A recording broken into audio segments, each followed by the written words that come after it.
Muy bien, buenos días a todas, a todos, este webinar que estamos iniciando, que dice relación con esta experiencia tan compleja que estamos viviendo. Pocos los que han vivido pandemias en el mundo, en esta trayectoria que hemos tenido como seres humanos. Complejo, difícil, pero obviamente en función de una acción comunitaria, una acción también muy importante en lo personal, de cuidarnos realmente, vamos a poder salir adelante en forma adecuada. Escuchábamos recién a Philippe respecto a lo que estaba pasando y también a otros de los panelistas en distintos países. Ya en Alemania se ve que hay una nueva ola. Lo hemos escuchado en otros países también, en mismo Latinoamérica. Es esperar que en nuestro caso la situación siga controlada. Aparentemente vamos en una escala relativamente normal, entre comillas, para todo lo que puede significar una pandemia de este tipo. Y eso significa, evidentemente,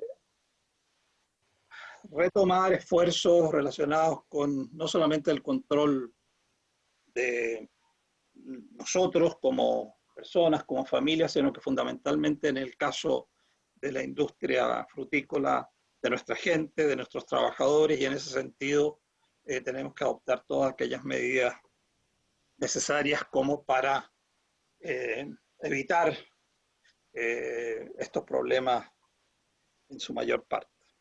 Agradecerles vuestra presencia, agradecer también a nuestros auspiciadores, que ustedes lo ven ahí en la pantalla, que supongo están compartiendo: Anasac, Integrity, Beck, Jobsora, Cool Carriers, PEC, Osmokin, Western Fumigation, Decofruit, Unitec.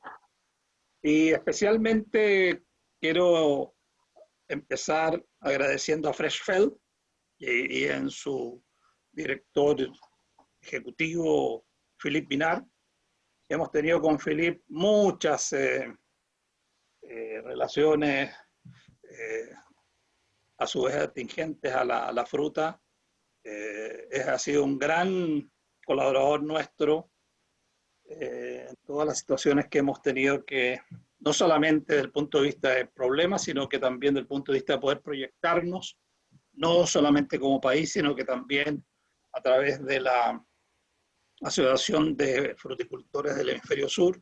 Agradecer todo el apoyo que hemos tenido, así como hemos tenido mucho apoyo de distintos personeros de ProChile que hoy nos acompañan: Diego Torres desde Alemania, Ignacio Fernández desde España, y no, me equivoqué, perdón, a pesar que lo había anotado antes, desde Ignacio Fernández del Reino Unido y Sebastián Pillado desde España. Y Charif Carvajal, quien va a hacer una pequeña introducción breve, pero siempre bastante sintética, respecto de lo que vamos a analizar esta mañana. Y agradecerles especialmente vuestra presencia y indicarles que las preguntas entiendo que van a poder ser chateadas a nivel del sistema, y seguramente alguien nos va a dar todas las instrucciones correspondientes. Muchas gracias por vuestra participación y desearles a todos, especialmente a vuestras familias, que pasemos esta situación de la mejor forma posible y sin mayores contingencias en lo personal. Muchas gracias nuevamente y, por favor, señor Carvajal, don Charif. Muchas gracias, don Ronald. Muchas gracias por sus palabras. Vamos a comenzar este webinar sobre el mercado europeo. Simplemente para reforzar lo que dijo don Ronald, tenemos hoy día el agrado de contar con una exposición sobre el impacto del COVID en Europa por parte de Philippe Binard, delegado general de la Asociación de Importadores y Distribuidores de la cadena hortofrutícola europea. Y contamos también en esta ocasión con los directores comerciales de ProChile en España, el señor Sebastián Pillado, el señor Ignacio Fernández del Reino Unido y el señor Diego Torres de Alemania. Como había comentado don Ronald anteriormente, si tienen cualquier tipo de consulta o pregunta, por favor lo pueden colocar vía el chat, y al final del webinar vamos a hacer esta ronda de preguntas y consultas. Quiero empezar hoy día con una breve síntesis de lo que es el mercado frutícola europeo. Por ejemplo, si analizamos algunas cifras de los principales importadores, países importadores de frutas en el mundo, podemos ver, por ejemplo, dos cosas. Uno, los top 20 países importadores de fruta en el mundo representan aproximadamente el 78% del volumen importado.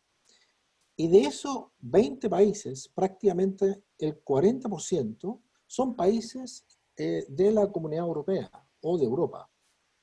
Por ejemplo, podemos ver ahí Alemania, Holanda, Reino Unido, Francia y España, entre otros. Respecto a los principales países importadores de frutas, ahora frutas no solamente templadas, pero tropical también y algo de nueces, podemos ver la siguiente cifra. Hoy día los top 5 importadores de frutas a la Unión Europea representan prácticamente el 64% del volumen que se importa a dicha región de múltiples orígenes. Aquí pueden ver el principal mercado es Alemania, Holanda, Reino Unido, Francia, Italia y España. Y obviamente Holanda ahí juega un rol muy importante en términos de la reexportación de esas frutas a distintos mercados de Europa del Este, Europa Central, entre otros. ¿Cuáles son ahora los principales exportadores de frutas a la Unión Europea? Y podemos ver acá, por ejemplo, que España es el principal proveedor de frutas a la Unión Europea. Claro, porque recordemos, España también, y yo diría en gran parte, exporta su producción frutícola a los países vecinos. Un 6% de la fruta exportada a la Unión Europea proviene de Estados Unidos. Está la reexportación de fruta de Alemania, y luego también de Holanda, y luego también Alemania, como el caso de Italia, también exportan a países vecinos. En lo que se refiere, por ejemplo, a los países del hemisferio sur, podemos ver acá que Sudáfrica representa un 5% de toda la fruta exportada a esta región, Perú un 4% y Chile un 3%. Respecto a las principales frutas templadas importadas a la Unión Europea, podemos ver acá los principales productos incluyen la uva de mesa, las paltas, las naranjas y manzanas, entre otras. Y estas primeras especies representan prácticamente el 37% de toda la fruta templada importada a la Unión Europea en términos de valor. Ahora, si miramos las exportaciones de fruta chilena a Europa, podemos ver que durante la temporada 2018-2019 se logró exportar en torno a los 553.000 toneladas de fruta fresca, principalmente con un 27% manzanas, un 18% paltas, un 18% uva de mesa. Y si uno hace una comparación entre los volúmenes exportados del 2015-2016 a la temporada 2018-2019, podemos ver que en general los volúmenes se han mantenido relativamente constantes. Ha habido una variación de solamente en 1% si uno compara esos dos temporadas o esos dos periodos. ¿Cómo vamos hasta la fecha en términos de exportaciones a Europa, en términos de toneladas? Bueno, por lo menos hasta el 4 de agosto estábamos en volúmenes similares, incluso un poquitito mayor que la temporada 2018-2019. Hasta el 4 de agosto se había exportado 540.000 toneladas de fruta fresca a Europa. Ahora, Philippe va a entrar en mucho más detalles sobre algunas de estas tendencias, pero ¿qué es lo que nosotros hemos visto en el mercado durante este periodo de la pandemia? Podríamos resumir 4 temas principales. Primero, un aumento en la demanda por frutas en envases plásticos, ya que connotan una mayor inocuidad y seguridad entre el consumidor final. Segundo, un aumento en las ventas de fruta fresca y alimentos en general online, el aumento de la entrega a domicilio de alimentos y una baja o una menor frecuencia de compra en las cadenas de retail establecidas o físicas. Pero hay que recordar que aunque la frecuencia de compra a lugares físicos, supermercados, ha bajado, cada vez que el consumidor va a hacer la compra, hemos visto que hay un aumento en el valor y el volumen de cada compra. Otro tercer tema interesante es que había un aumento en el consumo y la demanda por cítricos y kiwis debido a su asociación con su contenido de vitamina C. Y por otro lado también ha habido un esfuerzo importante por parte de los distintos sectores productivos en Europa por justamente promover el consumo de fruta local, especialmente frente a la baja en demanda que se ha producido vía canales tan importantes como Horeca. Y es por ello que quiero mostrarle ahora un pequeño video de solamente un ejemplo de las campañas de promoción que está realizando España para justamente promover su producción frutícola. Entonces voy a dejar de compartir la pantalla y si podemos colocar el video, por favor, Claudio.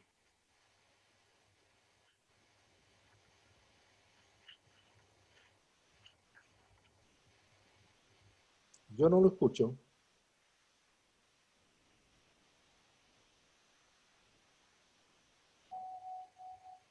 ¿Podemos repetir? Porque yo no, por lo menos yo no lo escuché.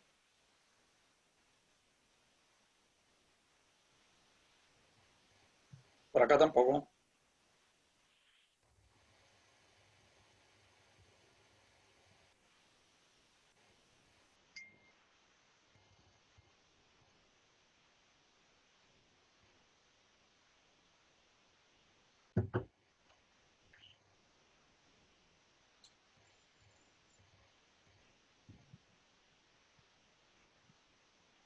Ahora vuelves a valorar lo sencillo, a saborear lo auténtico.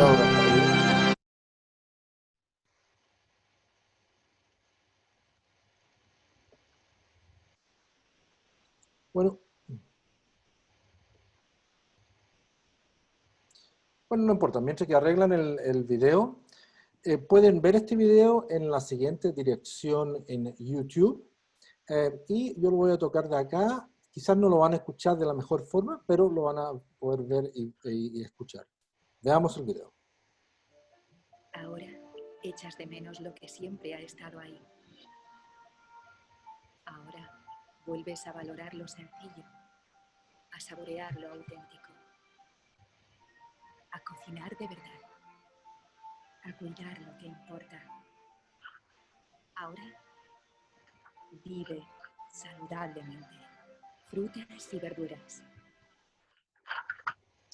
Bueno, y esta publicidad hoy día está, o estaba durante el pic de la pandemia, en los distintos canales de televisión abierta. Un último punto que quiero destacar, que ha pasado relativamente desapercibido, por lo menos en nuestro sector y en otros sectores productivos, que justamente durante la pandemia se lanzó un acuerdo tremendamente importante a nivel de la Unión Europea, que es el Acuerdo Verde. El acuerdo, según Frans Timmermans, que es el vicepresidente de la Comisión Europea, dice: el Acuerdo Verde Europeo debe convertirse en la piedra angular de la recuperación pandémica de Europa. En lugar de construir la economía del siglo XX, debemos concentrarnos en invertir recursos sabiamente y en preparar a Europa para un futuro competitivo e inclusivo, clima neutral para el siglo XXI. ¿Qué es el Acuerdo Verde? Básicamente son todas las acciones políticas de la Comunidad Europea que facilitan a dicha región lograr una transición exitosa y justa hacia un futuro sostenible. Todo el concepto sostenible se lo ha tomado muy en serio la Comunidad Europea. Y dentro de este esquema hay una parte, una piedra angular de este acuerdo europeo, el acuerdo verde, que se llama Farm to Fork. Hay varios partes al acuerdo, pero la sección Farm to Fork es lo que más puede impactar a nuestro sector. Entonces, mirando a este esquema de Farm to Fork, establece lo siguiente. Primero que nada, que Europa tiene el objetivo y la intención de convertirse en el primer continente neutral en términos climáticos para el año 2050. Segundo, la estrategia también es un elemento integral de la agenda de la Comisión Europea justamente para cumplir los objetivos de sostenibilidad de las Naciones Unidas.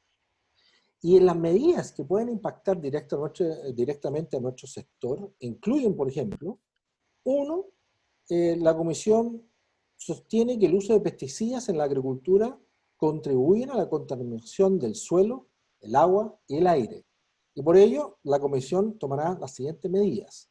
Reducir en un 50% el uso de pesticidas riesgosas para el año 2030. Dos, se hace un énfasis importante en lo que es la agricultura orgánica. Lo consideran una práctica respetuosa con el medio ambiente y que se debe impulsar su desarrollo.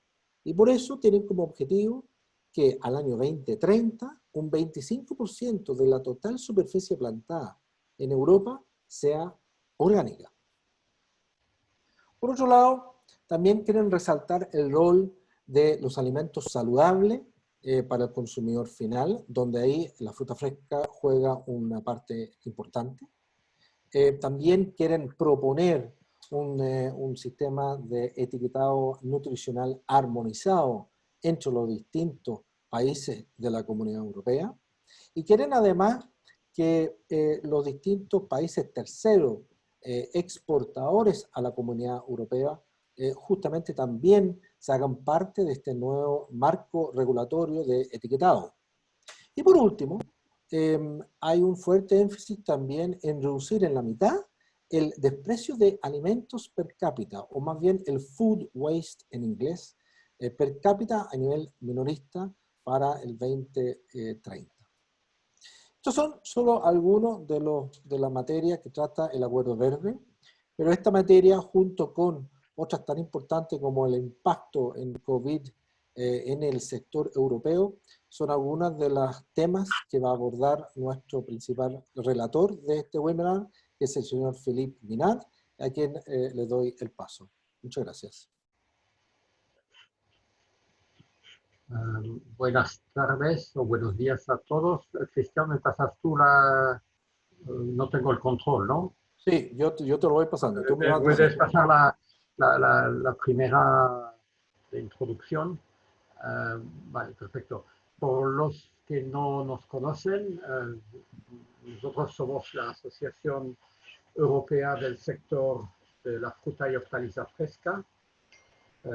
Existimos en esta forma desde casi 20 años y representamos todos los eslabones de la cadena de fruta y hortaliza, desde la producción hasta las grandes cadenas de distribución. Nuestro presidente es de la cadena Rewe en Alemania, nuestro vicepresidente es un productor de naranja en Italia, y lo que indica un poco que tratamos de representar un poco todos los intereses del sector, donde el principal actor es el producto. Y eso nos da mucha facilidad de conseguir consenso en la defensa del sector. Me han pedido hoy hablar de cómo hemos abordado la crisis del COVID. Y si pasas la siguiente, para nosotros fue muy importante frente a lo que... Cristian, ¿me pasas la siguiente? Vale. Para nosotros lo que nos pareció muy importante desde el principio es tratar de saber hacia dónde íbamos, porque era bastante evidente que estamos frente a algo bastante espectacular que nunca habíamos vivido. Hemos tenido pequeñas crisis, pero muchas de las crisis han sido algo muy locales en el pasado y que nosotros entonces necesitamos tener una estrategia de sector para todo lo que íbamos a tener por delante y que teníamos que identificar lo más rápidamente posible. Por eso, en los primeros días de la crisis, que en Europa empezó a final de febrero, cuando el norte de Italia fue declarado zona de riesgo, se cerró las fronteras con Austria, con Eslovenia, con Suiza, parcialmente con Francia, lo que enseguida nos dio los primeros señales de lo que podía ocurrir.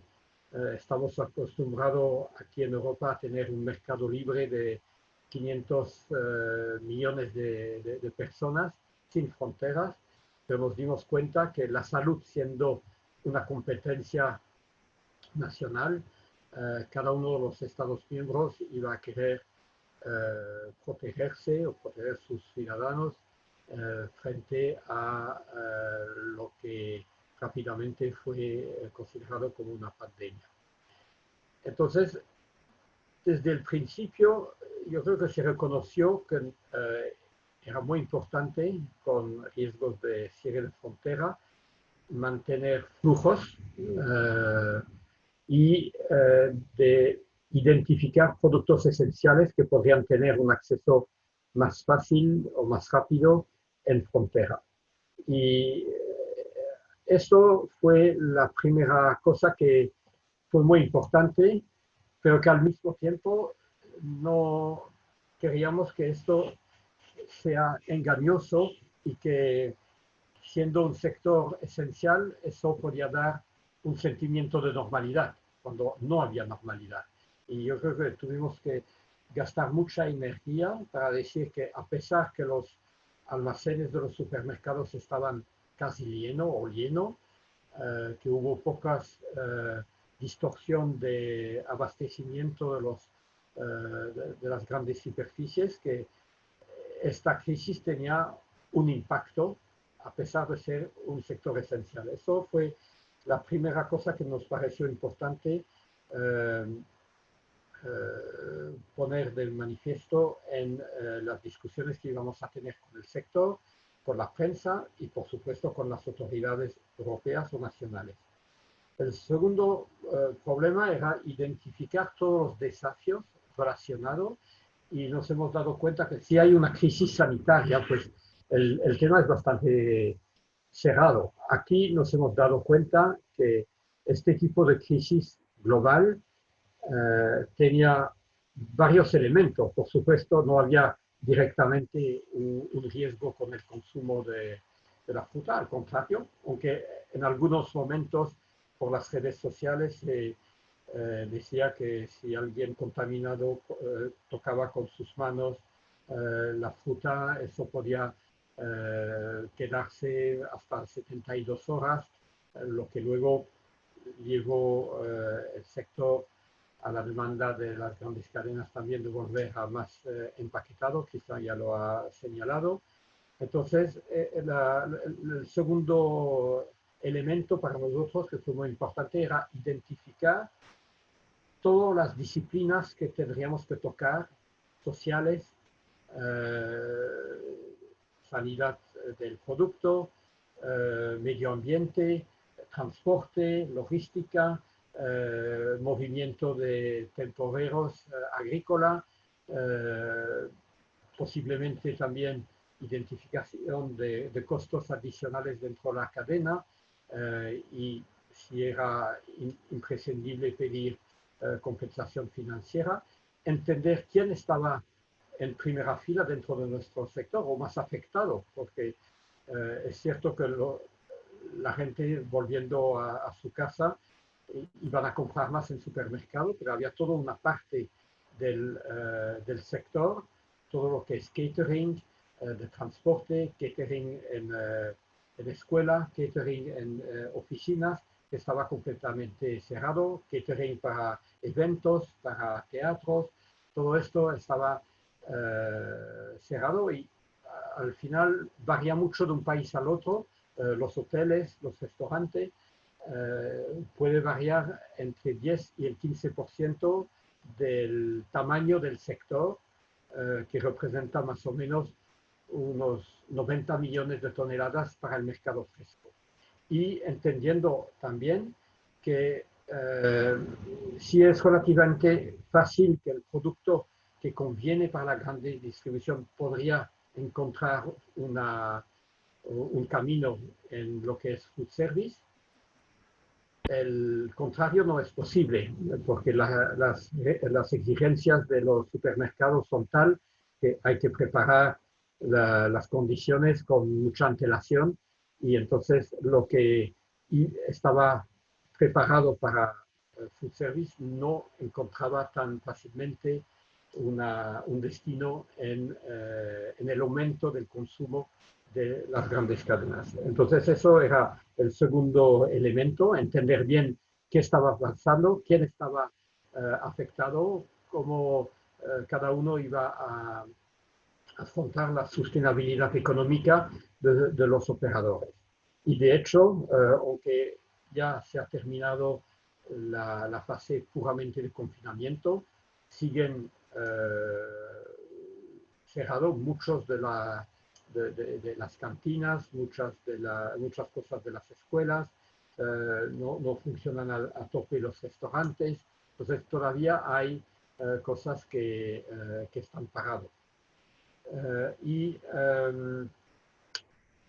entonces entender toda la interconectividad de la cadena de suministro era muy importante para tener una respuesta que nos permitiría de tener buenos contactos con la Comisión Europea y entender también para los que no son europeos que Europa funciona un poco como un Estado federal comparado con competencias que son competencia europea y competencias que se han quedado por los Estados miembros.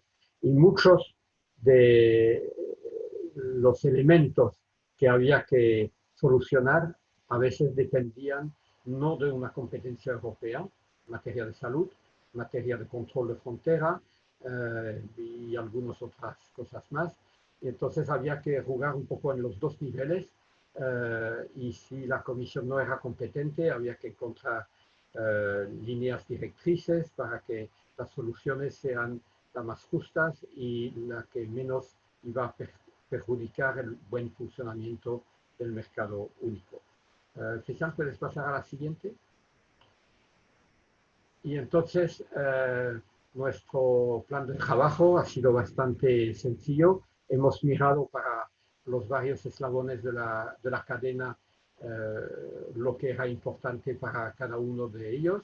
Hemos mirado las implicaciones pasando por la disponibilidad y la protección de la fuerza laboral, la logística, los aspectos de comercio intraeuropeo, pero también internacional, el rendimiento del mercado, entender un poco la nueva dinámica, dónde iba el consumidor a comprar.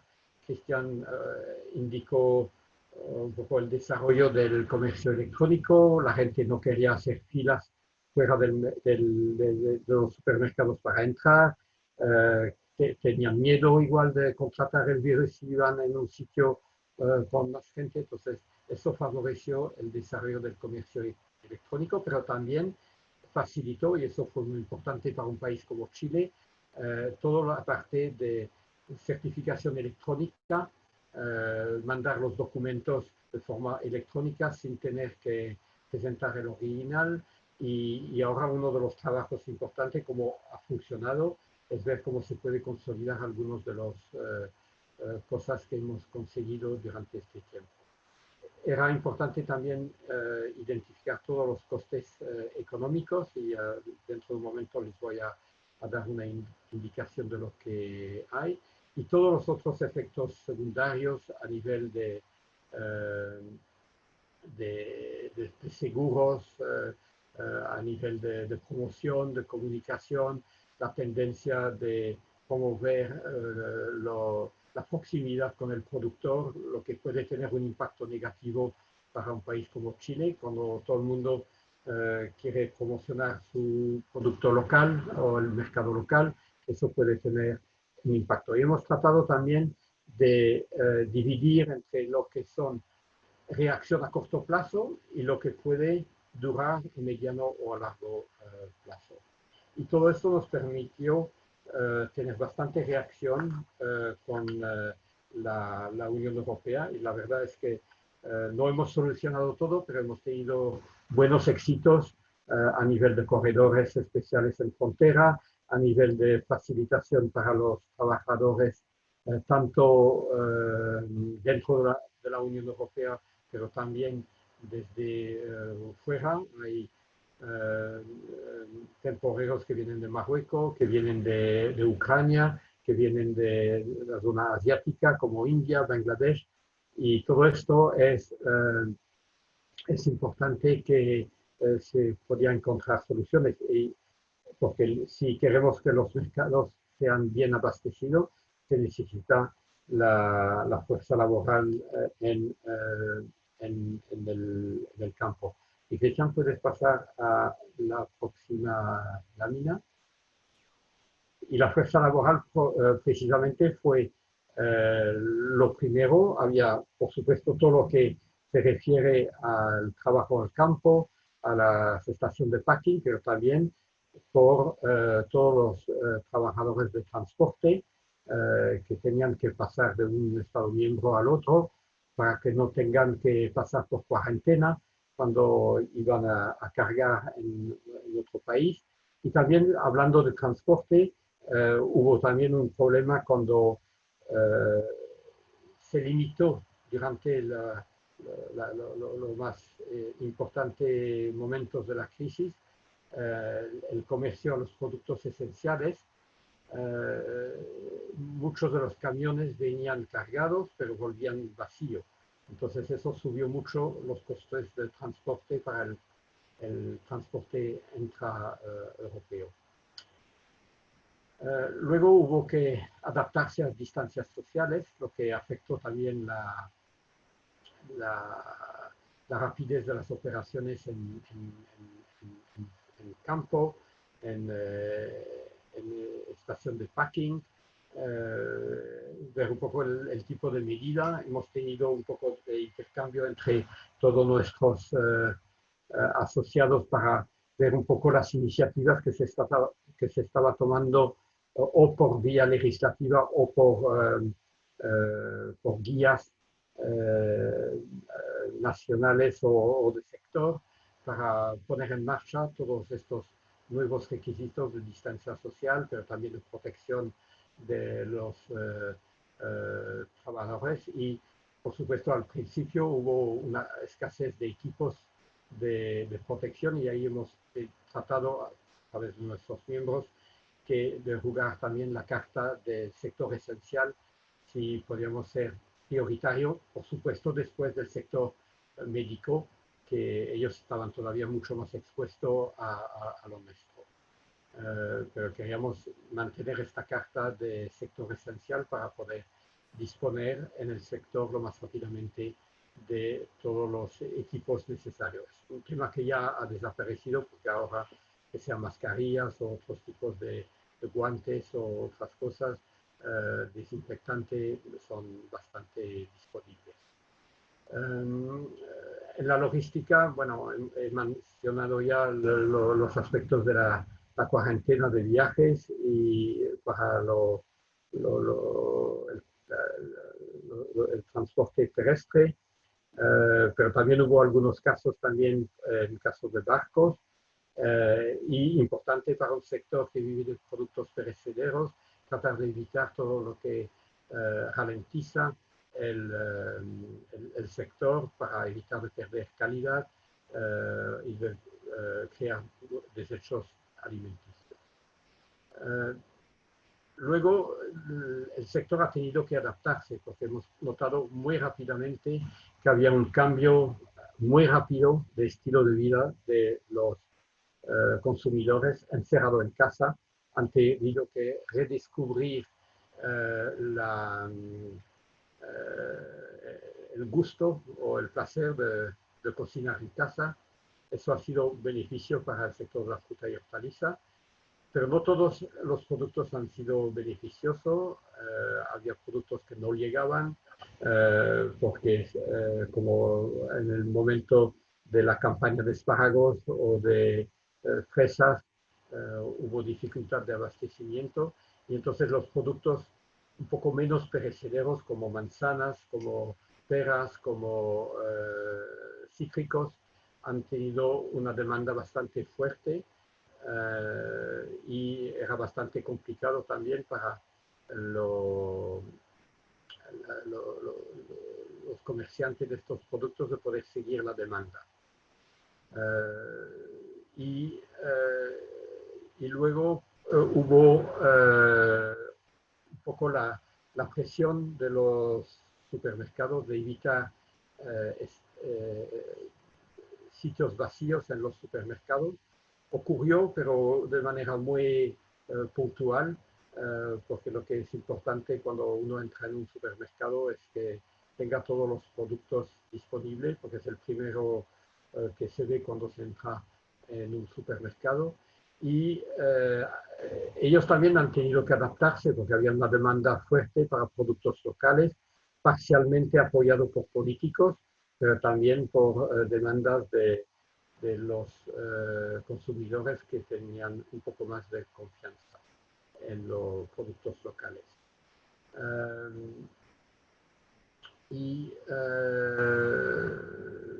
por supuesto hubo unos cambios a nivel de precio, porque hubo más costos dentro de la cadena, porque también los supermercados han tenido costos adicionales, había los costos adicionales de transporte.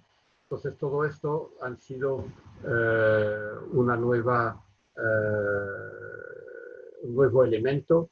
Nosotros durante el periodo más complicado de la crisis, es decir, en el mes de marzo, abril y mayo, hemos calculado que cada mes había más o menos costos adicionales para toda la cadena, alrededor de 500 millones de euros.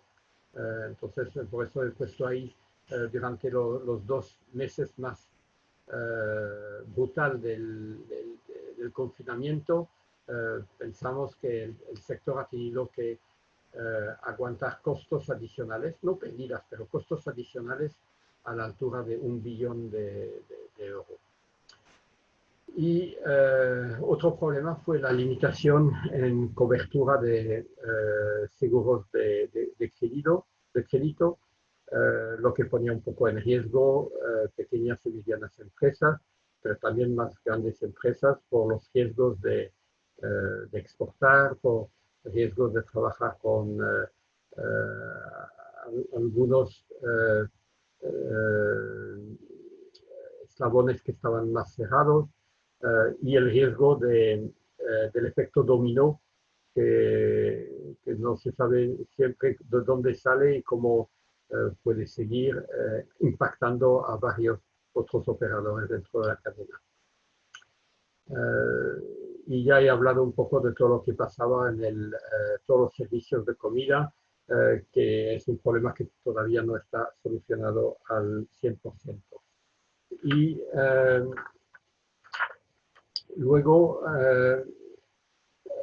los otros aspectos, para mí uno de los aspectos importantes fue conseguir una posición un poco sencilla, la verdad, de parte de la Comisión, pero que nos ayudó para tratar de convencer al consumidor que no había riesgo, si se mantiene todas las medidas de higiene, de consumir fruta y hortaliza. Yo creo que el consumidor lo ha entendido, pero durante varios días o semanas habíamos tenido bastante miedo que a través de las redes sociales se podría ver circulando información que había riesgo de consumir fruta y hortaliza, que el consumidor podía tocar y no comprar el producto que había tocado, y de ahí vino también la tendencia del más empaquetado en toda la cadena. Y yo creo que también tenemos que seguir jugando sobre la mayor visibilidad que ha tenido nuestro sector para valorar un poco más el consumo de fruta y hortaliza, que les recuerdo, dentro de la Unión Europea estamos alrededor de 340 gramos por cápita, cuando lo mínimo que se recomienda por la Organización Mundial de la Salud son 400 gramos. Y otro elemento que yo creo que hay que analizar, entender no como una amenaza, pero con algo que puede tener un pequeño impacto, es la tendencia para enfocar sobre el producto local. Yo digo que hay que relativizar un poco el impacto de esto, porque primero, cuando se mira las estadísticas, en primer lugar, el producto que se encuentra en el supermercado es local, luego es regional, luego es nacional, luego es europeo y luego en contrastación es internacional o productos exóticos. Entonces, yo creo que el impacto de esto va a ser limitado, pero es algo que hay que tener en cuenta en los próximos meses. La próxima.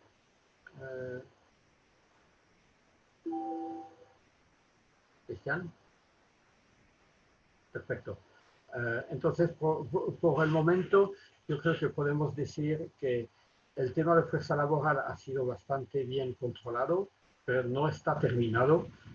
Todavía con las condiciones que tenemos en Europa hay dificultades para atraer los principales puntos de cosecha. Ahora vamos a empezar la cosecha de manzanas y de peras en Europa, luego vendrán los cítricos y no es tan fácil. Y esta mañana hemos tenido Prognos Food, que es la conferencia del inicio de campaña de peras y manzanas, y está claro que muchos de los países están preocupados de no tener suficiente o de tener, digamos, escasez de trabajadores, sobre todo para trabajar en el campo o en la estación de packing. La logística, yo creo que hay que distinguir entre lo que va por camión dentro de la Unión Europea. Yo creo que esto está bastante arreglado por el momento. No hay problema de demora en fronteras, no hay problemas de camiones que vuelven vacíos, lo que ha solucionado el aumento que habíamos tenido de hasta casi un 25% entre un producto que venía de España a Alemania. Había casi un 25% de aumento de costos. Esto ya se ha solucionado. Por barcos todavía yo creo que hay algunos problemas con disponibilidad de contenedores. Puede haber problemas al llegar en un puerto con aspectos de cuarentena. Y luego lo que queda bastante complicado es todavía el tráfico aéreo, que no ha vuelto a la normalidad, desde luego con Europa, porque los viajes de Europa hacia países terceros todavía son considerados como no esenciales. Entonces la cantidad de vuelos no es exactamente lo mismo, y yo creo que para Europa el 50% de las mercancías que vienen por vía aérea va a través de aviones de pasajeros. Luego, bueno, el consumo local yo creo que lo he tocado. Costos adicionales, estos siguen, porque más que nunca esta pandemia yo creo que va a durar. Tenemos todavía que tener las mascarillas, de tener los desinfectantes, de mantener distancia social en muchos de los países. Entonces todo esto sigue como costos adicionales, lo que afecta a la competitividad también del producto, porque el servicio es más lento, porque no puede rendir al 100%. Y entonces los costos adicionales existen todavía. Y luego, yo creo que es un comentario un poco curioso igual, pero el COVID ha dominado el enfoque del sector durante los últimos meses, casi 3 o 4 meses. Dentro del sector solamente se habla de solucionar aspectos vinculados con el COVID. Y la verdad es que todavía hay mucha incertidumbre para los que quieren exportar desde Europa a países terceros. No funciona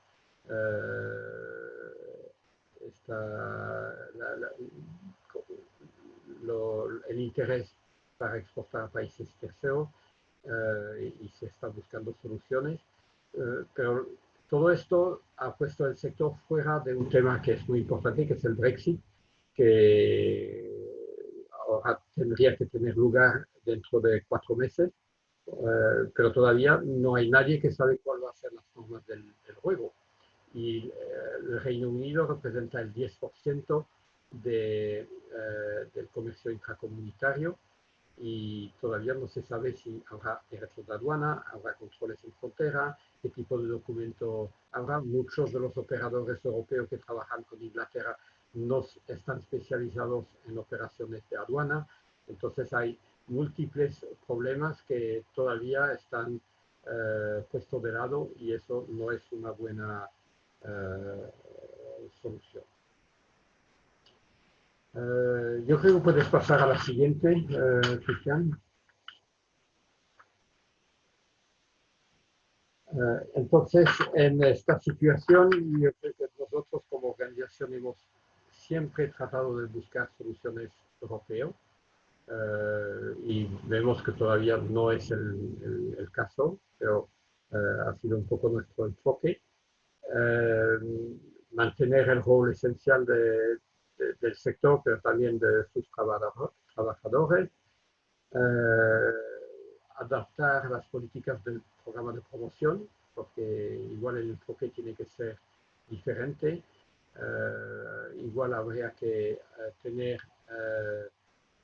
acciones de promoción y de hecho la Unión Europea ha desbloqueado 10 millones de euros para programas para todo el sector agrícola, no es para el sector de fruta exclusivamente, para poder presentar programas de promoción en un tiempo bastante rápido para hacer los programas de promoción.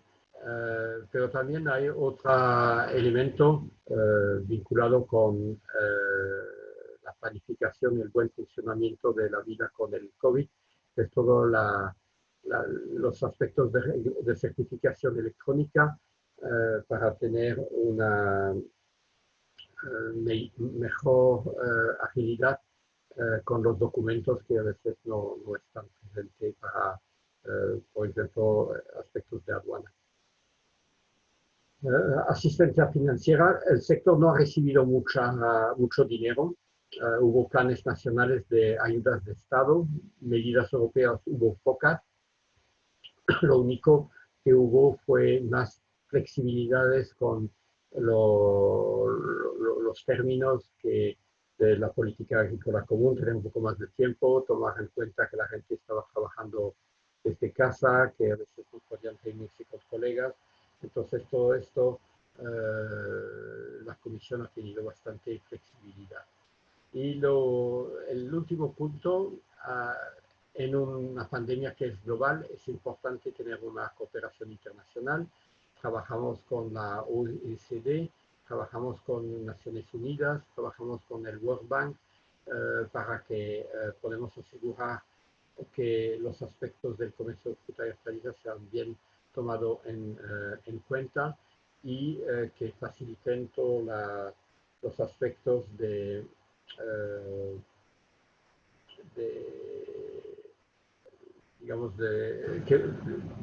elementos que pueden facilitar el comercio. Y esto me permite igual decir algunas cosas sobre el Acuerdo Verde que mencionó Cristian. Efectivamente, la Comisión considera el Acuerdo Verde como un elemento revolucionario, pero este tipo de acuerdo por una parte, efectivamente es una oportunidad para el sector, porque yo creo que podemos contribuir a muchos de los objetivos del Acuerdo Verde, pero por otra parte, poner todo esto en marcha, aunque el sector siempre ha sido por delante igual de otros sectores en anticipar certificaciones y progresos en eliminación de utilización de sustancias activas. Yo creo que el sector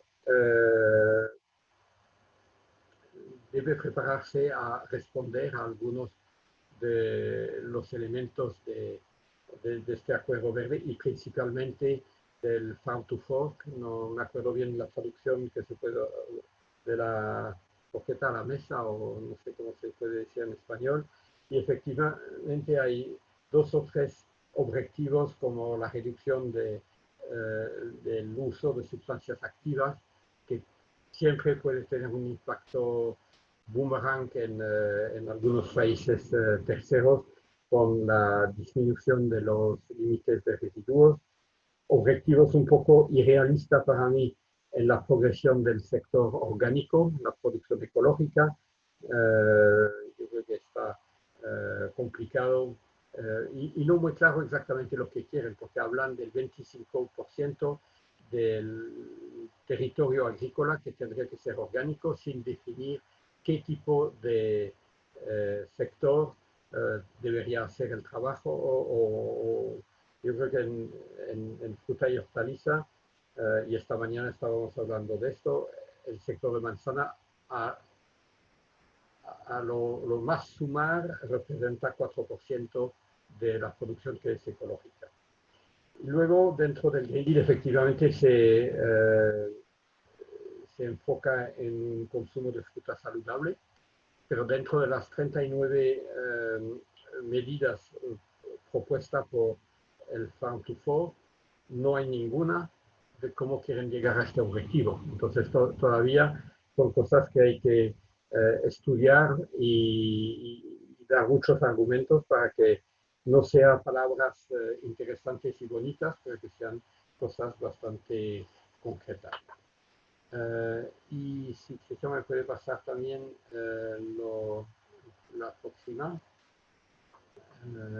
Perfecto, eso es efectivamente los elementos de una mejor dieta para los consumidores. Yo creo que lo han entendido con la crisis del COVID. Se han pensado que la fruta y hortaliza podía reforzar la inmunidad del sistema inmunitario de las personas. Se han volcado en aumentar el consumo y también y eso lo han notado en muchos de los países, estaban tratando de ver nuevas experiencias, de redescubrir recetas, y entonces todo esto es muy interesante, sobre todo porque el home working sigue recomendado como la medida más eficaz. Entonces yo estoy aquí en el barrio europeo de Bruselas y la verdad es que no hay tráfico. Se puede aparcar por cualquier parte, a la mañana no hay atasco, entonces la gente sigue trabajando y no es porque son vacaciones de verano, desde el mes de abril no hay tráfico, lo que es bueno para el aire en Bruselas, pero la verdad es que eso es un síntoma que no hemos vuelto a la vida normal. Y que eso probablemente va a durar todavía más, igual hasta final del año. La última, la misma, Cristian. Perfecto. Ahora lo que nos importa es analizar un poco, con todo lo que hemos visto, los cambios de actitud dentro del sector, dentro de los consumidores, qué es lo que ha sido una acción puntual y qué es lo que va a hacer algo con más largo plazo. Primero, ¿qué va a pasar con los puntos de ventas? Hemos notado un mayor interés para puntos de ventas más pequeños, más locales, evitar los grandes centros comerciales, favorecer las compras online, y hay que ver si al final en invierno cuando haga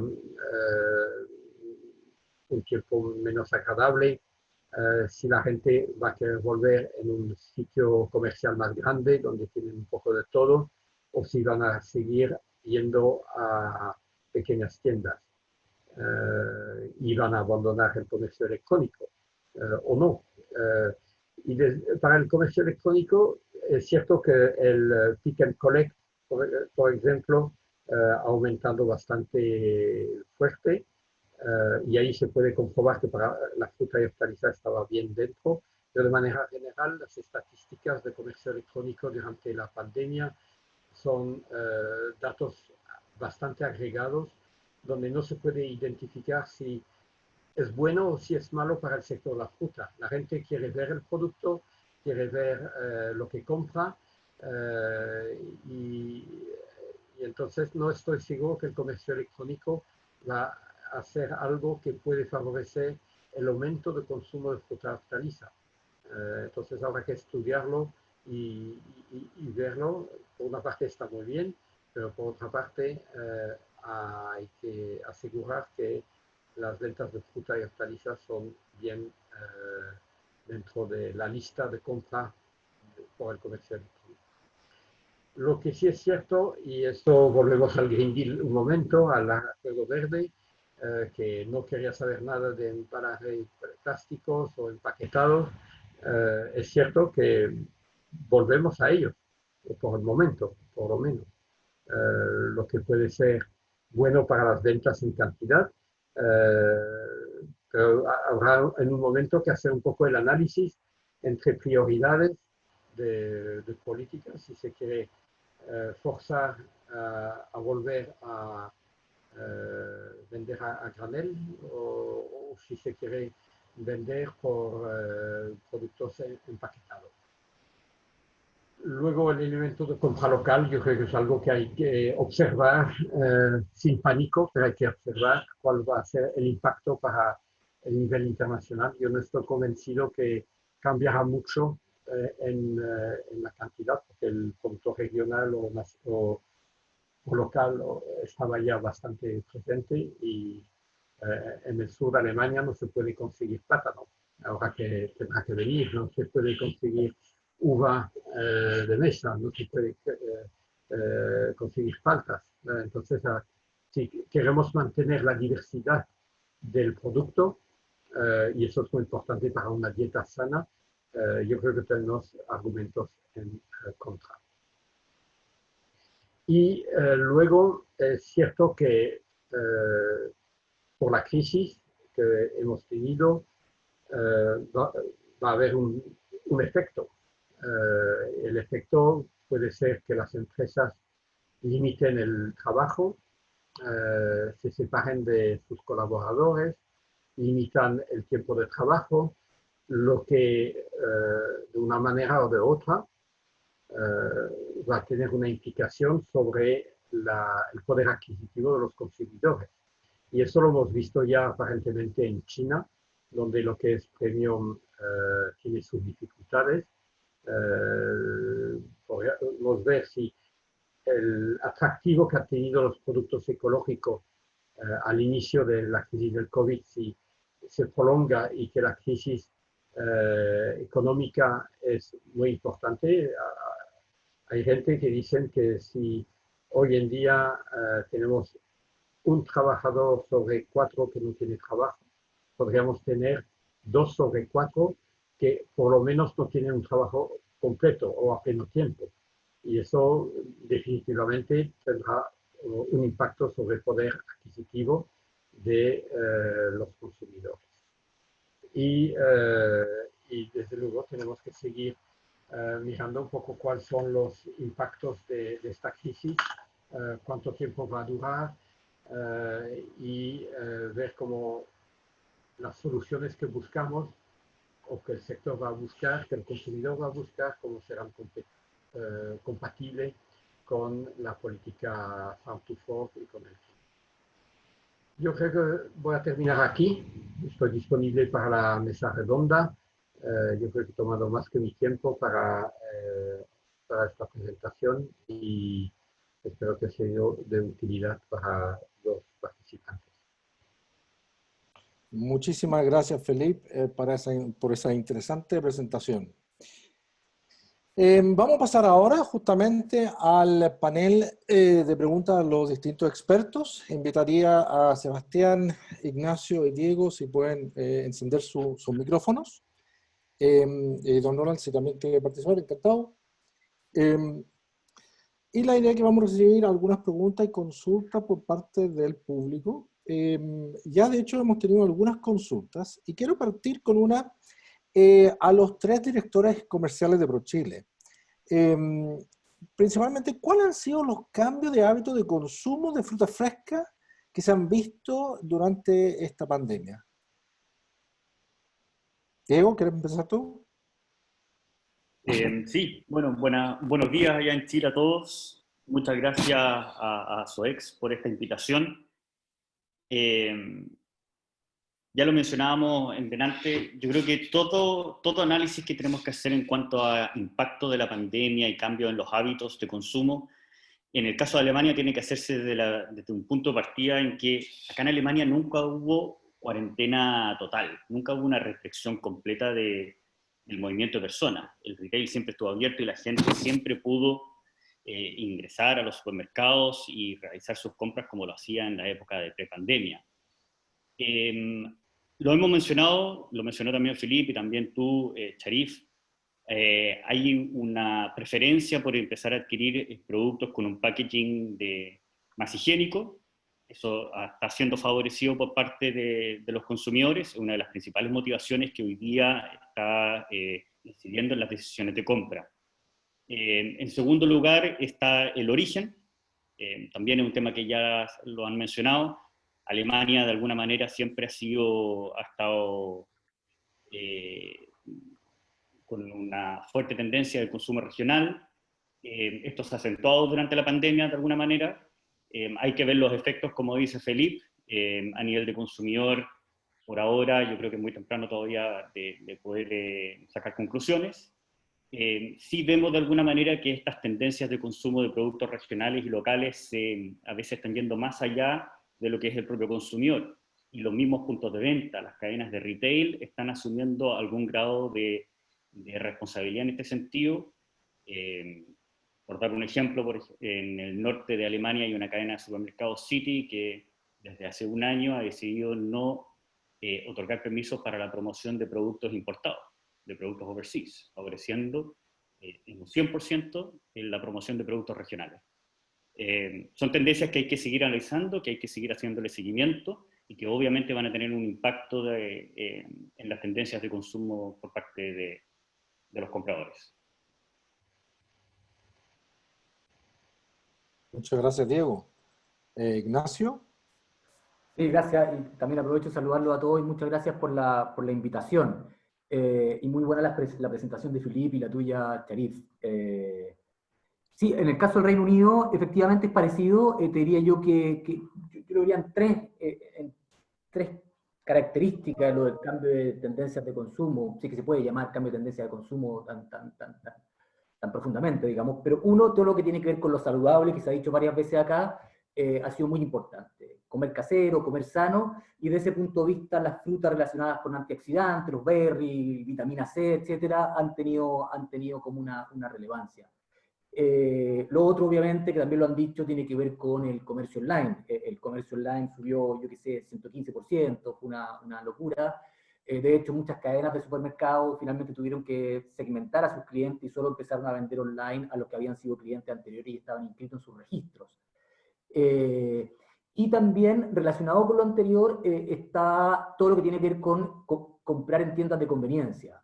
Ustedes saben, bueno, en el Reino Unido y imagino en Europa, la gente compra mucho en tiendas de la esquina, los almacenes de barrio, y eso fue un fenómeno que se ha dado muy fuerte y ha seguido, y eso es muy relevante. La gente todavía tiene susto a usar el transporte público, no solo susto, sino que además es desagradable porque uno tiene que andar con máscara, en fin, no hay tanta frecuencia como había antes, por tanto la gente prefiere hacer los viajes más cortos posibles, y esa tendencia yo diría que va a continuar por un tiempo. Eso. Muchas gracias, Ignacio. Sebastián. Oye, sí, me sumo al saludo que ya había hecho al principio y agradecido por la presentación de Filipe y la tuya, Charif, también, súper interesante. Yo creo que han tocado gran parte de los temas que han sido tendencia en estos meses. En el caso particular de España, donde hay, tú lo mencionaste, una histórica cultura de producción y consumo de alimentos y producción, exportación agrícola a Europa principalmente, tanto la exportación se ha visto aumentada como el consumo de frutas también. Ahora, de las categorías tradicionales de España, típicamente los cítricos y las bananas ocupan siempre los primeros lugares. Y dentro de los cambios que hubo al principio, por todo lo que se ha señalado y adaptación a la coyuntura, diría que algunas categorías ganaron y que no eran tan esperadas. Por ejemplo, las paltas esperábamos que cayeran y no fue así. Tuvo un aumento de demanda bien importante. Y hubo un aumento de demanda en peras, en manzanas, en frutas que tienen un mejor aguante, una mejor vida, en detrimento de consumo de frutos rojos, por ejemplo, que se veía como algo más exótico, que no era tan de primera necesidad, buscando, como bien lo mencionaba Ignacio, aporte de vitamina C. Los cítricos crecieron mucho, hubo quiebres de stock en distintas semanas en varias categorías según la superficie.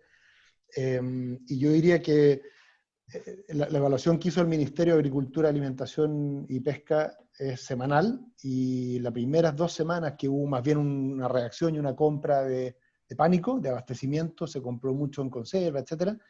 A partir de la tercera semana y hasta el 7 de junio, que es cuando ya se acaba el estado de alarma, el crecimiento en el consumo de fruta en total en España fue de un 21%. O sea, no es bastante significativo, dado todo lo que se ha comentado y todas las dificultades.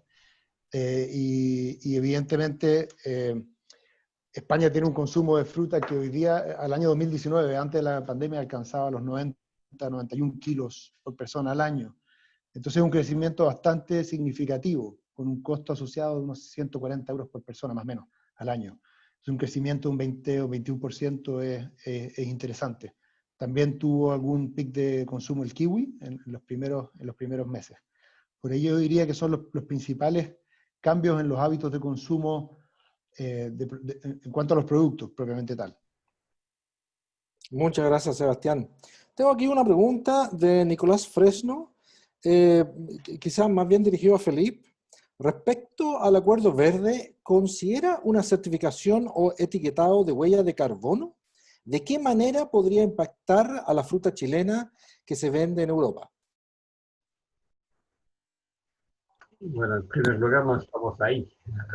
Yo creo que la Comisión podría llegar a algo en un debate sobre sostenibilidad, pero no hay que olvidar que la sostenibilidad tiene varios elementos, la parte medioambiental, la parte social, la parte económica. Es cierto que también hay que mirar todos los elementos en esto, en la factura del carbono, por ejemplo. Chile llega en contraestación. Si se mide, por ejemplo, hay el transporte, por supuesto, pero luego no hay una factura para almacenamiento. El producto se va a consumir bastante rápido. Si es para competir con un producto que ya tiene varios meses de almacenamiento, pues igual la respuesta es no es tan blanco o negro. Pero yo creo que detrás de esto también hay una dificultad muy grande. ¿Cómo se mide esto? ¿Cómo se incluye esto? ¿Se hace por variedad? ¿Se hace por producto? Porque estamos en un sector que no es fruta y hortaliza. Cada producto tiene su vida, su historia, su trayecto, su tipo de empaquetado, su manera de almacenar. Entonces es algo bastante complicado.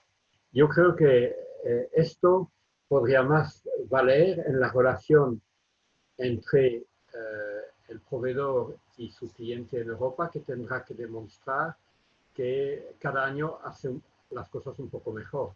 Entonces yo veo más que el esfuerzo será más un esfuerzo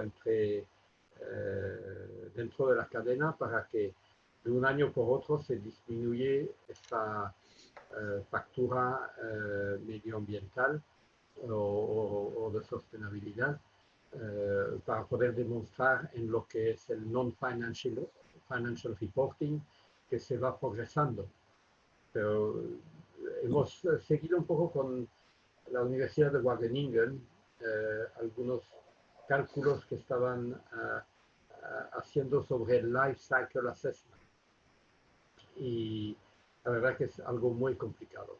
Y no sé si esto de una manera o de otra se podrá poner en marcha, siendo creíble y que todo el mundo lo podrá hacer.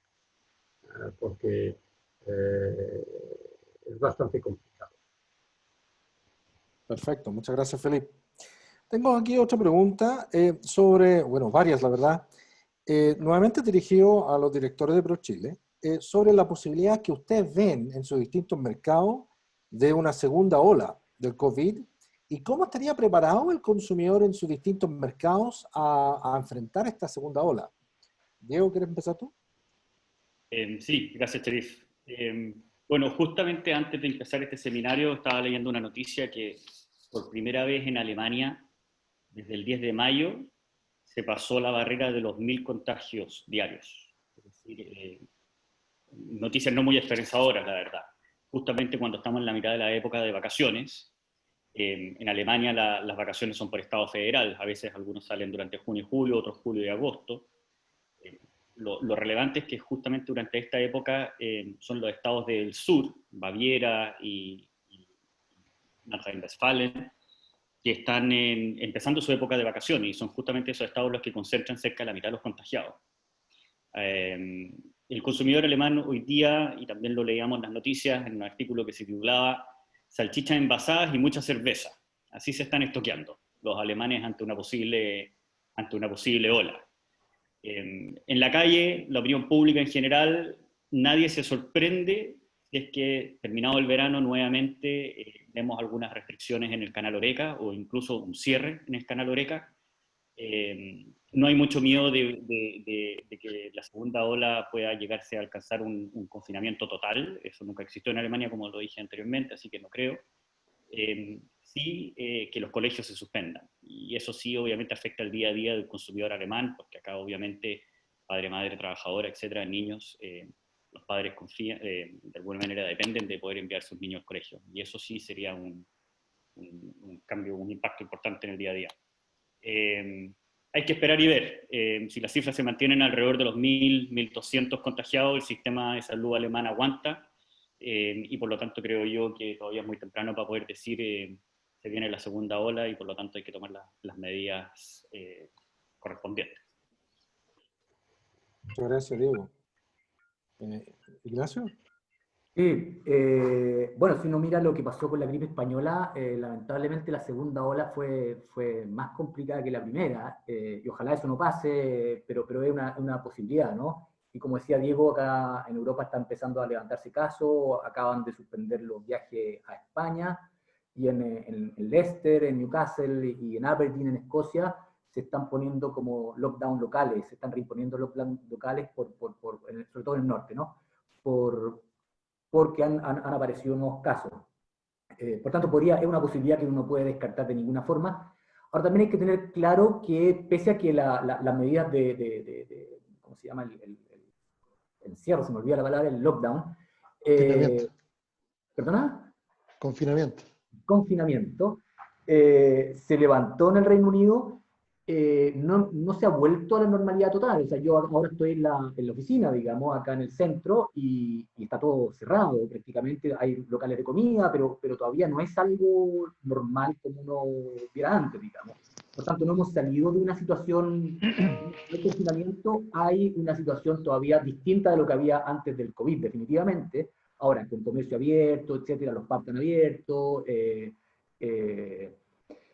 pero yo diría en términos del consumo de frutas y verduras, yo no creo que haya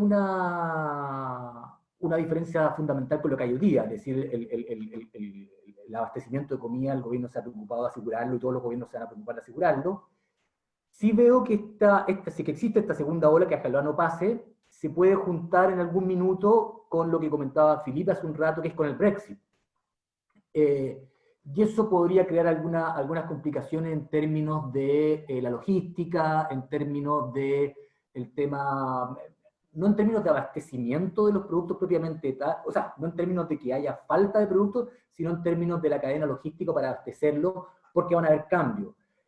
Ahora probablemente las autoridades, si es que hay algún problema, digamos, me imagino que van a relajar las medidas y van a privilegiar que la población tenga acceso a comida, digamos, de manera eficiente.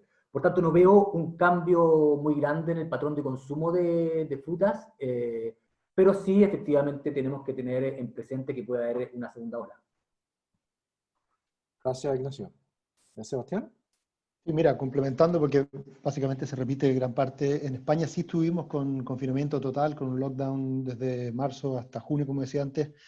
Fue súper duro, se restringió cierre de frontera y aparte se restringió la movilidad interprovincial, entonces fue bastante intenso, y luego se fue abriendo en forma parcial dependiendo de la comunidad autónoma, para llegar hoy día a una situación de casi normalidad, no es total, pero ya tenemos claros varios focos, varios puntos de rebrote.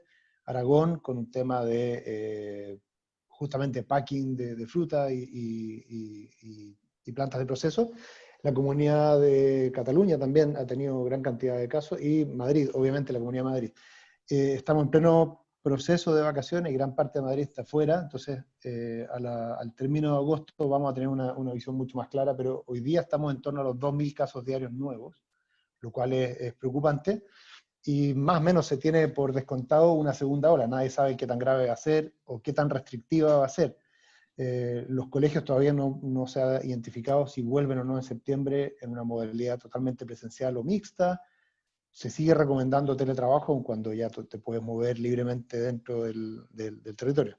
Pero hay distintas comunidades y provincias que ya han puesto también restricciones a movilidad parcial, un poco lo que decía Ignacio en el norte del Reino Unido. Eso está pasando también en Aragón, en Cataluña, y no nos extraña que vuelva a ocurrir. Yo también creo que no debiera tener un efecto significativo en el consumo de fruta. La vez anterior, que fue, insisto, más grave porque no teníamos conocimiento, no teníamos información, ya hay una curva de aprendizaje. La logística portuaria, por lo menos, el principal de Algeciras, funcionó con bastante normalidad. Se hizo un tránsito bastante expedito de la mercadería, chequeo electrónico de la certificación, y el camión salía en el día del puerto. Entonces, aparte de todo lo que ocurrió, creo que todos hemos aprendido y va a haber una adaptación, pero principalmente el efecto más grande ha sido en el sector Horeca y en las perspectivas económicas. España tiene una de las peores proyecciones económicas de la Unión Europea, con una caída casi del 12% del PIB para este año, con una recuperación para el próximo, pero yo creo que eso es lo que más nos preocupa, la pérdida de poder adquisitivo de la economía. Muchas gracias. Tengo una pregunta de Alberto Veloso, y esto para cualquiera de los panelistas, la verdad. ¿Existiría o se solicitaría o han visto ustedes que algún importador o recibidor esté solicitando a su exportador alguna forma de aseguramiento de la ausencia de COVID en el material de embalaje?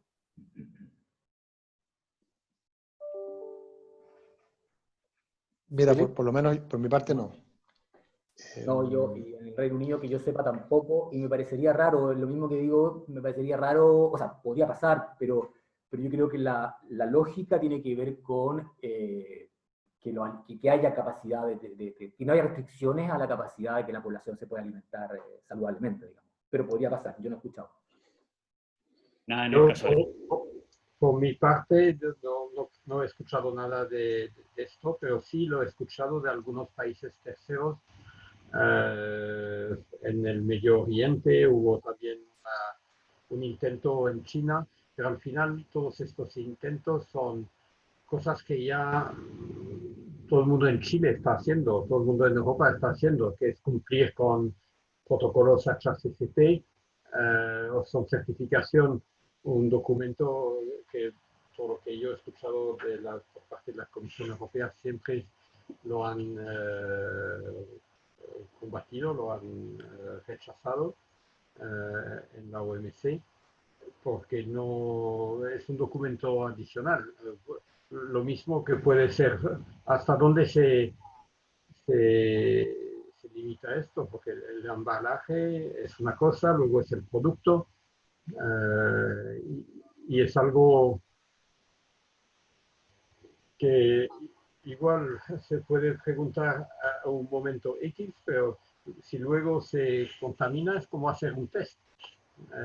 El test le va a dar negativo y luego se va a encontrar con una persona y ya el test no es válido.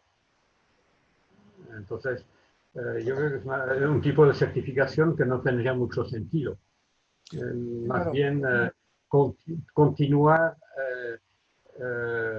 focalizar en todo lo que se llama los gestos que hacen barrera a la propagación del virus, lavarse las manos, desinfectar las manos, no tocar demasiado los productos que no se va a comprar y cosas de este estilo, y no una certificación que sería un costo adicional sin mucho sentido, me parece. Muchas gracias, Felipe. Tengo una pregunta bien específica para Diego sobre el tema de la situación de las ferias en Alemania. O sea, Alemania se caracteriza por ser uno de los principales países donde se organizan ferias. ¿Cuál es la situación actual con el desarrollo de esta actividad? Bueno, tú lo dijiste, Charis, efectivamente Alemania es el recinto ferial prácticamente del mundo. Nosotros como ProChile nos queda para este año todavía la participación y presencia en 3 ferias. Dos de ellas están ya 100% virtual, son de sectores también no relacionados con el mundo de los alimentos, y una de ellas que se realiza en el mes de octubre, que es la Feria del Libro de Frankfurt, va a ser un híbrido, va a ser en parte presencial y en una parte virtual. La feria se ha distribuido de manera a lo largo de toda la ciudad, es decir, la feria no solamente se va a hacer en el recinto ferial, sino que también en tiendas de libros, se van a hacer los book signs, etcétera, y qué sé yo, en distintos teatros, se ha distribuido a lo largo de toda la ciudad. Nosotros tuvimos una conversación con el gerente general de AUMA, que es la Asociación de Recintos Feriales y Organizadores de Feria de Alemania, y tuvo una visión bastante interesante respecto a qué va a pasar con las ferias del 2021. Muchos han hablado de que en el fondo el COVID va a impactar de manera tal que se va a cambiar la forma de hacer negocio. Mucha gente anda diciendo que esto llegó para quedarse y de que de alguna manera de ahora en adelante las ferias van a ser en su gran parte de manera virtual, de que los clientes y los proveedores ya no van a viajar tanto como lo solían hacer. La visión de este gerente era que la necesidad por una recuperación económica mundial va a ser tan inmediata y tan importante que las ferias van a cumplir un rol fundamental en ese proceso. Y por ende, de acuerdo a los socios que ellos tienen, que son prácticamente todos los organizadores de las grandes ferias, vislumbran una asistencia importante en términos de visitantes a las ferias durante el próximo año, siempre y cuando no haya una segunda ola, obviamente, en Alemania. Se implementan las medidas de seguridad, probablemente vamos a estar todos con mascarilla en las ferias hasta que surja una vacuna. Va a haber una limitante por día, es decir, no sé, X cantidad de personas por metro cuadrado a la feria, y una vez que se llegó a ese máximo se cierra la feria, se cierran las puertas. Y en cuanto al componente digital, sí, las ferias lo van a incorporar, pero lo van a incorporar de una manera de que aquellos clientes que tradicionalmente no han podido asistir a las ferias lo puedan hacer desde sus casas, desde sus países de origen. Es una visión distinta a lo que normalmente se habla, viniendo además de la asociación que organiza todas estas ferias. Yo creo que es una visión bastante certera, creo yo. Nosotros como ProChile estamos en este proceso, en este minuto, organizando nuestro calendario de ferias para el próximo año. No está definido aún, obviamente. En el caso de Chile y nuestra presencia en las ferias se va a ver determinado en gran medida si es que existen los permisos de ingreso de nuestra gente a los distintos mercados. Bueno, y iremos viendo. Yo creo que para octubre, noviembre de este año deberíamos tener una idea bastante clara en términos de cómo se vienen las ferias del próximo año. Muchas gracias, Diego. Bueno, nos quedarían unos 10 minutitos. Voy a hacer unas 2 o 3 preguntas más que no ha llegado al público.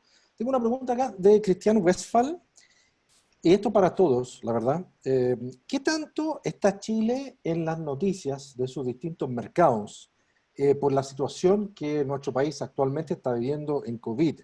¿Y cómo eso podría condicionar la elección del origen Chile? No, yo en el caso del Reino Unido por lo menos no he escuchado que Chile esté como en una lista negra o algo por el estilo por lo que está pasando, porque se entiende que es un problema que está pasando en todo el mundo y que los países lo están relativamente manejando, digamos. Y en ese sentido, yo creo que el tema de origen de Chile, por el contrario, a mí me encantaría poder ver mucho más frutas con origen chileno bien marcado, digamos, en el etiquetado. Porque nos permite a nosotros promocionarla mucho mejor y permite hacer un conocimiento de la población mucho más relevante de que el tipo de fruta que están consumiendo tiene un origen chileno. Yo no lo he visto y no me imagino que vaya a haber un problema con el origen dado el COVID. Podría pasar algo que entiendo que Diego mencionó, que haya una tendencia al consumo local. Y eso significa que efectivamente los consumidores prefieran un consumo local más cercano por temas de huella de carbono, etc. Eso podría llegar a pasar, todavía no ha pasado en el Reino Unido hasta donde yo sé, pero el tema origen de Chile hoy día, a mí todo lo contrario, me encantaría ver mucho más etiquetados con el logo de Chile. Mi lado, un poco en la misma línea, Charif, y al auditor que estaba preguntando, no hay ninguna asociación negativa por el tema del COVID. Acá hay mucho seguimiento de lo que pasa en Chile porque España es un gran inversionista allá y por ende a nivel de empresa y negocio siempre hay mucho seguimiento, pero no diría que hay alguna asociación negativa en particular, para nada. En el caso de Alemania, las noticias que salen relacionadas con Chile y el COVID siempre salen en el contexto de un reporte general sobre la situación en los distintos países alrededor del mundo. Yo no he visto noticias específicas respecto a Chile y el COVID. Las noticias específicas, lamentablemente, que están saliendo hoy en día tienen que ver más bien con la situación en el sur de Chile, con el plebiscito, con la situación política, pero no específicamente sobre el COVID. Los consumidores hoy día se fijan en el origen, sí, se están fijando más en el origen, lo están relacionando de manera directa con el impacto en términos de emisiones de CO2, de huella de carbono que pueden tener sus decisiones de consumo. Hay algunos productos hoy en día en las góndolas de los supermercados que dentro de su packaging incluyen información relativa a mejoras en el envasado o en el proceso del envasado de este producto equivalente a un 30% menos de CO2. Por ejemplo, eso lo hemos visto y cada vez se ve un poquito más. Son también de repente medidas que nosotros mismos podemos tomar, que en el packaging se incluye información relativa a algunos esfuerzos que se pueden hacer para hacer un producto más sustentable y con menor CO2. Eso de alguna manera puede ayudar a paliar estas tendencias de consumo regional y de consumo local que están teniendo estos mercados del norte de Europa. Muchas gracias. Una pregunta acá, hemos hablado harto, lo presentó Felipe y yo también lo mencioné en mi presentación, pero sobre el tema del comercio online, el e-commerce. Sebastián, ¿en España se ha visto un aumento en el uso de e-commerce como hemos visto en otros mercados, por ejemplo en el Asia? Sí, totalmente, Charif. A ver, hay una diferencia radical que tiene que ver con el punto de partida. El punto de partida en España era mucho menor, China es un gran consumidor en e-commerce. En España particularmente estaba maduro o semi-maduro el comercio online de categorías como moda, electrónica, etcétera, pero en alimentos era muy, muy bajo y muy relacionado con lo que decía Filipe al principio. Hay un hábito de consumo, de tocar los alimentos, de esta relación un poco más con el vendedor, etcétera. Hay mucha importancia todavía en la tienda tradicional, la compra de cercanía, estas tienditas de barrio. Eso tiene, antes del COVID tenía un 30% de participación y hoy día ha crecido más de un 15, 16. En el caso del e-commerce, que es claramente el gran ganador, entre comillas, de los distintos canales, en el transcurso de la pandemia creció en valor para alimentos más de un 115%. Entonces, claro, si antes tenía una cuota de mercado que era muy baja, tenía un 1,6, hoy día está en sobre 3,7 más o menos. de la cuota de valor de e-commerce de alimentos, de la compra de alimentos, perdón. Y solo en abril hablaban de 40% adicional en número de clientes. Entonces hay clientes que habitualmente no compraban alimentos en el canal y lo están haciendo, principalmente a través de las mismas cadenas de supermercados.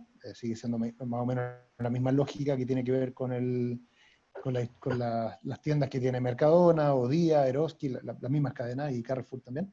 Y luego Amazon, que ha sido de los grandes ganadores en el sector, porque no estaba muy posicionado en alimentos, y ha sido de los más eficientes, que ha cumplido con los plazos, con protocolos, yo diría que ha sido el que más ha ganado en términos de posicionamiento, y veremos, como decía Philippe, cuánto de esto se mantiene a futuro y cuánto es pasajero. Yo creo que tiene mucho que ver con el miedo, y también tiene mucho que ver con el sector, con los datos demográficos.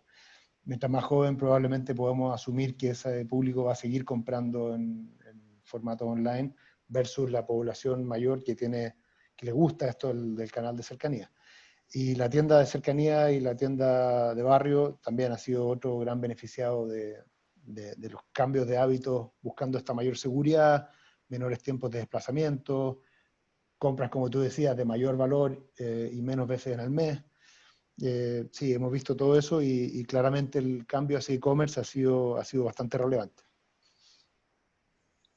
Bueno, muchísimas gracias a todos los distintos panelistas. No sé si alguien más tiene algún comentario que quieran Pues igual, hacer. perdón, Cristian, igual yo sobre el tema del e-commerce, porque hay un trabajo que se está haciendo por la OECD, porque una cosa es la compra física de manera virtual o online, pero luego es todo lo que hay detrás en posibles cambios de la legislación, porque cuando miramos hoy, toda la legislación está hecho por un comercio tradicional.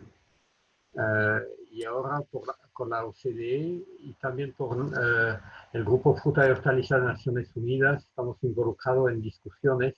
Nelly Ashdou ha hecho un trabajo para nosotros, un informe para la OCDE, que va a ser publicado dentro de poco, para ver un poco todas las implicaciones legislativas.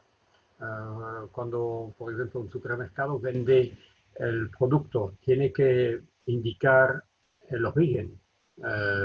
¿Cómo lo hace cuando la venta se encarga, digamos, el fin de semana para el viernes que sigue, cuando quieren ser entregados? Igual la variedad que se pone en oferta el fin de semana anterior no es la variedad que será disponible el viernes para distribución.